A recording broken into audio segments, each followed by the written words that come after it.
9 hodin 32 minuty, posloucháte páteční Habaděj, který pro vás vysíláme z naší rozhlasové kavárny. A já jsem velice ráda, že i teď vám mohu představit trochu nevšední projekt, který se jmenuje Život je teď. Stojí za ním dvě půvabné dámy, inženýrka Ludmila Lorencová a Eliška Provazníková. Ludmila Lorencová je ředitelka domova důchodců ve Dvoře Králové nad Labem, Eliška Provazníková.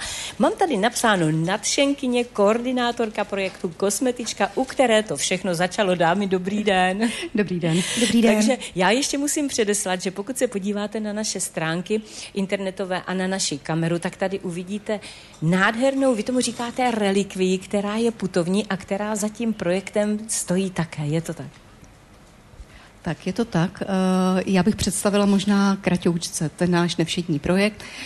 Začal vlastně v období Ježíškových vnoučat někdy v roce 2018, kdy tady s kolegyní Eliškou jsme se rozhodli udělat něco pro naše seniory, udělat jim radost a nějakým zpestřit život. Takže zatím hledej rozhlas, za vším tedy, za těmi Ježíškovými vnoučaty. Řekli jste si, že uděláte něco podobného, jako jsou Ježíškova vnoučata? Přesně tak to vznikalo. V podstatě Lída přišla s nápadem, že dámy u nich v domově důchodců by chtěly zažít ještě ten pocit, že by ještě jednou chtěly být krásné. A na mě víceméně dostala kontakt, že jsem schopná čehokoliv. Mě to samozřejmě nadchlo a říkala jsem, proč do toho nejít. Akorát jsme to rozšířili o to, že pokud je dáma nalíčená, potřebuje být učesaná, a když už jsme se dali dohromady s další partou, abychom dámy nalíčili, abychom je učesali, tak jsme říkali, že by to pro ně byla i hezká vzpomínka, pokud bychom je i vyfotili. A pak už se to vlastně začalo balit jedno na druhé a z fotografií vznikla vernisáž a tak dále a o tom popovídáme určitě víc. Ano, vy tady sebou máte kalendáře, které jste nafotili. Ve kterém roce tedy vznikla tahle myšlenka? Tak vlastně první kalendář je na rok 2020 a je to kalendář vlastně, kdy ty fotografie jsou vyfoceny v interiéru našeho domova, ale ty další ročníky potom, kdy jsme vlastně klienty fotili, tak už jsme vždycky vybírali nějaké zajímavé místo pro to focení. Takže jedním z těch míst bylo třeba cvičák z Pejsky ve Dvoře Králové, potom jsme fotili v zoologické zahradě, potom vlastně v Národním hřebčínu Kladruby a ten poslední ročník, který je letošní, jsme fotili vlastně v hospitálu Cooks, v té perle českého baroka. Mm-hmm. Je tady před námi ta krásná relikvie, možná popišme ji trošičku, protože ona je putovní, jste říkala, paní ředitelko. Tak, je to tak.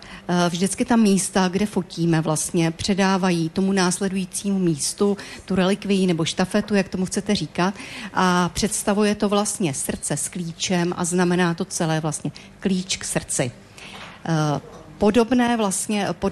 Podobnou relikvii nebo prostě štafetu předáváme vlastně i vždycky všem dobrovolníkům, kteří se na té akci podílí, a je to jenom v menším provedení vlastně to samé. Mm-hmm.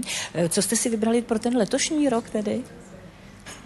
Pro letošní rok jsme vlastně fotili na tom Cooksu, takže to bylo hodně zajímavé, protože seniori byli velmi rádi, protože někteří si to pamatovali mnoho let zpátky, kde tam třeba ještě nebyla tak nádherná zahrada. Je pravda, že Cooks nám vyšel maximálně vstříc, vytvořili pro nás neskutečné podmínky, právě to byla vlastně iniciativa z jejich strany, že nám nabídli, aby to bylo hezké a barevné, abychom fotili přímo v těch zahradách, takže jsme čekali na počasí, na sluníčko, trošičku se to minulo, měli jsme docela větrno, ale i tak věřím, že to zábavu a zážitek z toho nikomu nepokazilo. No, já si myslím, že jste si to užili vy jako iniciátorky, ale také právě seniori, protože pro ně to musí být něco krásného, nového a možná inspirativního a takového dávajícího hodně naděje do budoucna a života. Já bych chtěla vyzdvihnout ještě jednu věc, a to je to, že vlastně do toho projektu, toho posledního focení se zapojila vlastně škola z Dobrušky se svými studenty, učiteli, kteří jsou nadšení, a vlastně oni se podíleli na tom projektu a vlastně potom jsou i ti, kteří se vyjadřují vlastně k tomu, jak se jim focení líbilo, jsou součástí toho kalendáře. Takže to je nádhera. Ty kalendáře máme tady, můžeme je nechat putovat, aby všichni návštěvníci dnešní kavárny také viděli, jak vypadají, a já mohu říct jedno, že jste nám před malou chvíli sdělili, že byste rádi také do naší soutěže jeden ten poslední kalendář věnovali, takže ten, kdo si s námi dnes zahraje po 10. hodině ve Věřte, nevěřte, tak bude moci také na vlastní oči vidět to, co se letos podařilo, ale nejen to. Vy připravujete výstavu vždy z těch kalendářů a bude i letos tedy? Určitě a letos se moc těšíme, protože si myslíme, že jsme to posunuli hodně dopředu a ohromné díky patří Univerzitě Hradec Králové, která nám nabídla zázemí a moc to pro nás znamená. Krásně se s nimi spolupracuje, prostě to funguje tak, jak by to mělo fungovat.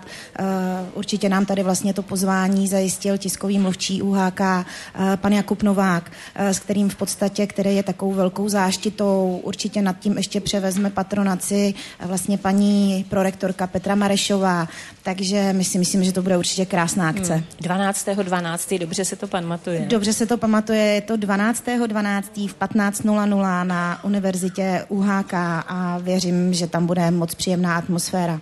Takže všechny vás srdečně zveme na tuhletu unikátní výstavu, o které si tady povídáme. No pojďme se podívat do vašeho domova důchodců, paní ředitelko. Čím žije teď je tady ten advent, už ho prožíváte naplno?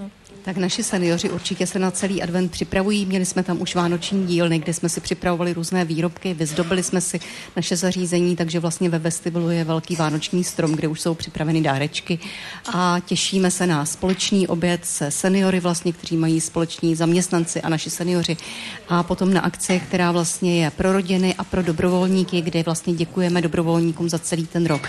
A máme tam připravený i koncert vlastně a otevíráme výstavu zase paní Pavly Kratěnové, takže na to se také moc těšíme. Zůstává hodně seniorů na Vánoce, na Štědrý den, na Štědrý večer? Bohužel ten jejich zdravotní stav jim často už nedovoluje odejít domů, ale rodiny je často navštěvují, takže Já jak znám některé ty seniory, se kterými také natáčíme třeba tady na Běřičce v Hradci Králové, tak oni se dokonce těší na to, že si to právě na té Běřičce užijí a podobné je to asi i u vás. Je to podobné u nás, ano, přesně krásná tak. rodinná atmosféra. No, zeptám se i na tu kosmetiku, protože paní Eliško, každá žena chce na Vánoce být krásná, takže vy určitě také máte kromě těchto projektů, o kterých jsme si povídali, jako život je teď plné ruce práce zkrášlovat nás ženy. Tak určitě. Tady není o čem a není ani kam uniknout. V podstatě pokud dáma před Štědrým dnem nebude mít nabarvené řasy a obočí a celkově upravený zevnějšek, tak se dá říct, že nepřijde Ježíšek. Takže opravdu ta hoňka před tím 24. v podstatě to je asi největší zápřah v celém roce. Tak o to větší poděkování vám oběma a všem, kteří se podílejí na krásné akci Život je teď. Přejeme, pozdravujte seniory samozřejmě, děkujeme. Přejeme vám krásný advent, všechno nejlepší do nového roku a samozřejmě i krásné Vánoce a děkujeme, že jste nám přišli popovídat o téhleté báječné akci, o tomhle báječném nápadu. Mějte se hezky. My moc děkujeme za pozvání a ať se daří. Naschledanou.